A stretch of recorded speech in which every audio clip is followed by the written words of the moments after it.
Today we're going to introduce to you something we call the consistency bonus. You are going to love it. We'll start out by introducing a modified point chart for your income bracket. Now, if you've been using point chart A, you're going to start using point chart A2. If you've been using point chart B, you'll start using point chart B2, and point chart C will be C2. The first thing you'll notice is there's a new column at the bottom of the point chart called consistency bonus, and that this consistency bonus is huge compared to the other amounts. In point chart B2 here, the consistency bonus is 1,000 points. That's $10. That's the amount your kids are going to earn if they can do their jobs and habits consistently all week.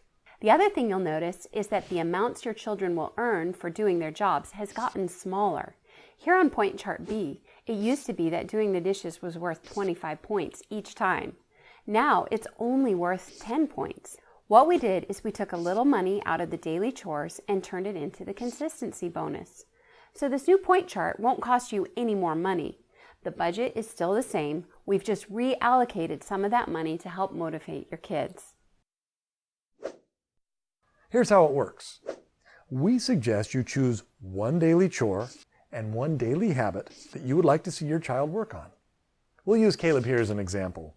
Here are his daily chores, daily habits, and weekly chores. We're going to have him focus on doing the dishes for his daily chore and on peacemaking for his daily habit. We want him to get the dishes done every day and to remember to not fight with his brother. We'll put a little star next to that daily chore and a little star next to that daily habit. He now knows that these are his consistency bonus items. During the week, he tracks his progress and gets points as usual. If he's able to go the entire week doing the dishes and being a peacemaker, then on payday, he'll earn an additional $10. He consistently got his daily job done and consistently acted as a peacemaker. He earned a consistency bonus of $10. That's his bonus for doing such a great job. On payday, we tally his points and he earns $30. Now, if for some reason he misses a day, we have a problem. Actually, we have 3 problems. The first problem is that Caleb loses his consistency bonus. The second problem is that now Caleb is no longer motivated to work for the remainder of the week. And the third problem is that his job still isn't done. So what do? How do we solve these 3 problems? When Caleb doesn't do his job or his job doesn't get done before the timer, we put a big 0 on his chart for that day. That means he lost his consistency bonus for the week. Yes, he loses $10. Ouch! This can sometimes result in tears, anger, and frustration from the child. And it should. But also, for the kid who loses their consistency bonus, they will try to bargain or negotiate out of the consequences. They will beg and plead and cry and mope and everything they can to get out of losing their bonus. Don't give in. Be the good parent and stick to your guns. Your children will have to learn to be consistent, and the only way that will happen is if you let them fail. The good news is, it usually only takes once. Lose your consistency bonus once, and it probably isn't going to happen again. Problem number 2. After we marked a 0 on his chart and he lost his consistency bonus, Caleb feels there's no point in doing his job anymore. He's already lost his bonus. What's the point of doing his job for the rest of the week? He'll only get 10 cents for it each time anyway. That's not even going to be $1. The way we overcome this second problem is simple.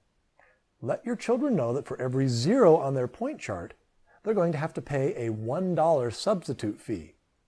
Not only are they losing their consistency bonus, but they're going to lose $1 each time their job isn't done. It's a fee you as the parent are going to extract for the job not getting done. Remember, the jobs are their stewardship, their responsibility. If it's not done, they haven't done their part to contribute in the home, and there's a penalty for that.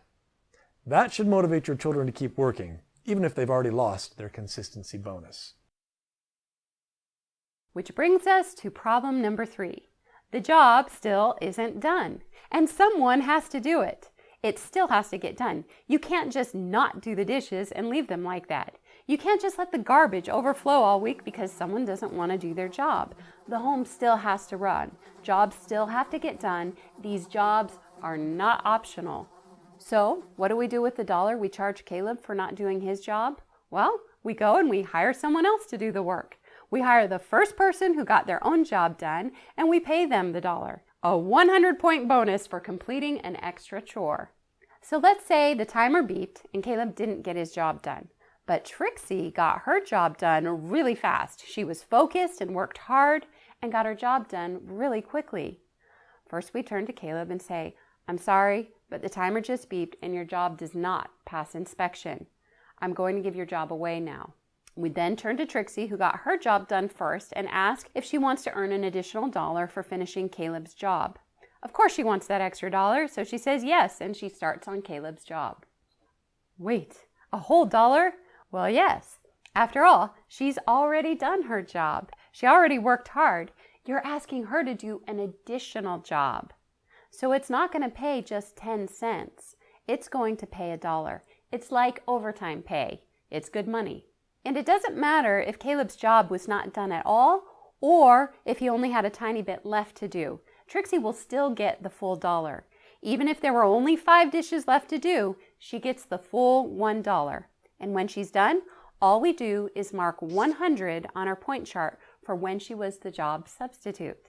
The reason we offer the job to the first person who got their own job done is because that person is more likely to finish someone else's job as well. They worked hard and now can earn overtime pay. We reward hard work. Keep in mind there's no money being exchanged at this time. All that happens on payday. We take care of the fees and bonuses and all that on payday, not during the week. During the week, we just mark the point charts with who did what jobs. Then on payday, Caleb pays us, the parents, the $1 substitute fee he owes us. Payday. So on payday, Caleb would tally up his points. He earned $20. He does not add in the consistency bonus. He also pays us $1 for the substitute fee. His total earnings for the week are $19. We don't have Caleb pay Trixie the $1 directly because that causes resentment and problems between siblings. We have Caleb pay the fee directly to us, the parents, and then we just pay Trixie what's marked on our point chart. So that's how we motivate kids to work and to work consistently. Pretty simple and very powerful. Excused workers. But what if Caleb is gone on an overnight campout, or is sick with pneumonia, or simply isn't available to do his job? Do you just mark a 0 on his chart and he loses his bonus? The good news is we have a solution for that scenario. If Caleb is legitimately excused from his job, we simply mark an E on his chart signifying he was excused. He doesn't lose his consistency bonus and he's still motivated to work. However, there is still the issue that his job isn't done. In that case, we simply charge Caleb $1 like before to go and hire someone else to do his job for him. After all, the job still has to get done. We choose the first person to get their own job done and we offer Caleb's job to them. For example, this time, Tia was the first one done with her job, and so she accepts the extra work and does Caleb's dishes job. Caleb gets the E on his point chart, signifying he was excused, and Tia gets 100 points marked on her chart for being the job substitute. Then on payday, we would tally up Caleb's total points and then still add in the whopping consistency bonus of $10.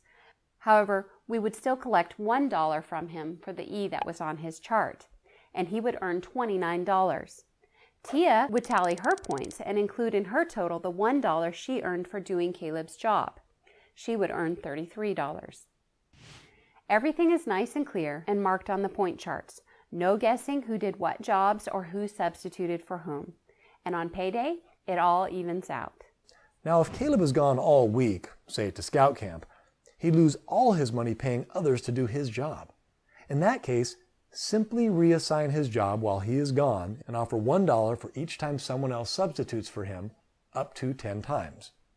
We're basically taking his consistency bonus of $10 and paying it out in his absence. Caleb will not earn a consistency bonus, but then again, he wasn't home, so he didn't contribute and shouldn't be earning anything anyway. On a side note, as a general rule, excuses should be relatively rare. If excused jobs are happening frequently, you may want to reassign jobs or come up with a different schedule so everyone can get their jobs done.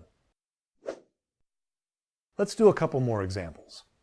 Let's say Falcon did his job consistently all week, But on Friday, he was not a peacemaker. He fought with his sister. His chart would look like this. His assigned jobs would be highlighted, and there would be a star next to his consistency bonus job. His daily habits would be highlighted, and another star next to his consistency bonus habit.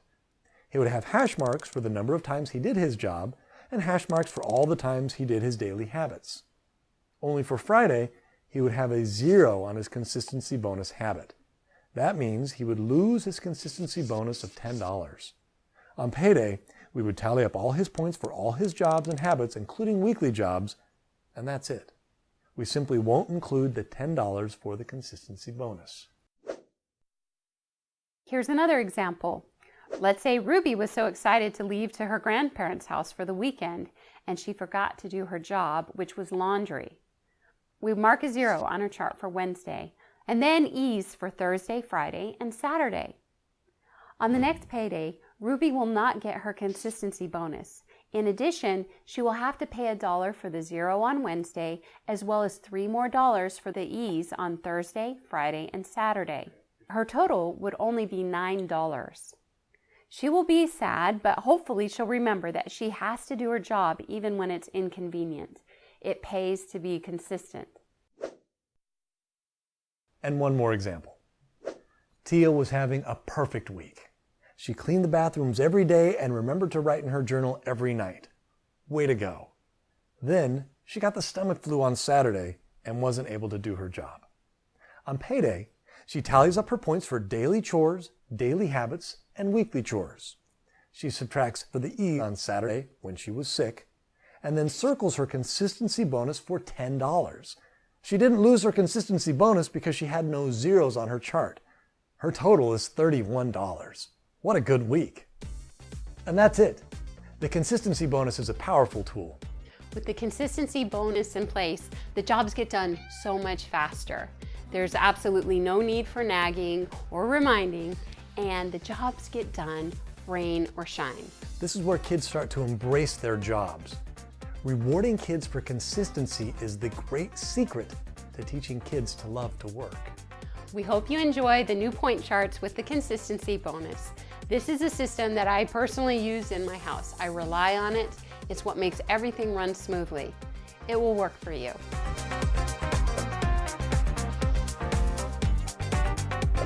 Only put 0s for the consistency bonus habits and jobs. Nowhere else.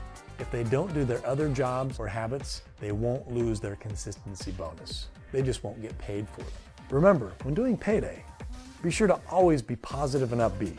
These are new habits and behaviors your children are learning, and they need all the support they can get. Don't start the consistency bonus until children turn about 5. Before that, they're simply too young to understand the concept.